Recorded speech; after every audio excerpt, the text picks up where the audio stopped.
Magandang araw sa lahat. Ito na po ang pang-apat na video ko para talakayin ang mga puguan dito sa Cambodia.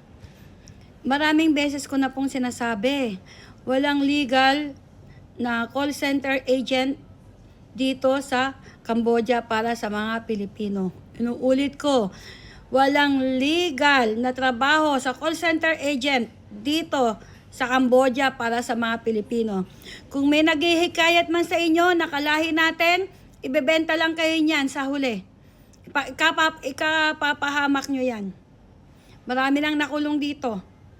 At baka marami pang sumunod. Dahil sa kasalukuyan po, ang Cambodia Police nagka-crackdown. Hinahanap ang lahat ng puguan. Kinukulong ang mga nahuhuli. So, maawa kayo sa sarili nyo.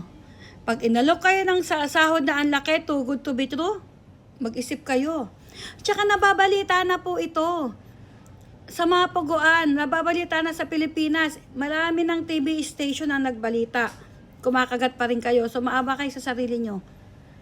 Uulitin ko, walang legal na trabaho para sa call center dito sa Cambodia. Magmasid kayo. Alam ko, kailangan nyo ng trabaho, pero unahin nyo ang kaligtasan nyo. Unahin nyo ang kaligtasan nyo kasi mas importante na ligtas kayo. So, maawa kayo sa sarili nyo. Pag dumaan ito sa inyo at napanood nyo, sign ito na kailangan nyo mag-isip. Baka may naghihikayat sa inyo, wag kayong pakampante. Wag kayong maniwala. Huwag kayong maniwala sa sasabihin nila. Hindi totoo yon. Ako na mismo nagsasabi sa inyo, hindi totoo. Puguan ang pupuntahan nyo. Scaman, mag-i-scam kayo. At pag wala kayo na scam, may penalty kayo. At hindi kayo basta makakalabas kasi ibibenta kayo ng naghihikayat sa inyo. Pag di nyo binayaran yung pagkakabenta sa inyo, hindi ibibigay passport nyo, hindi kayo makakauwi. So, sino ang kawawa? Kayo. Kaya mag-isip. Maging wise, okay? Yun lang po. Sana makarating to sa inyo.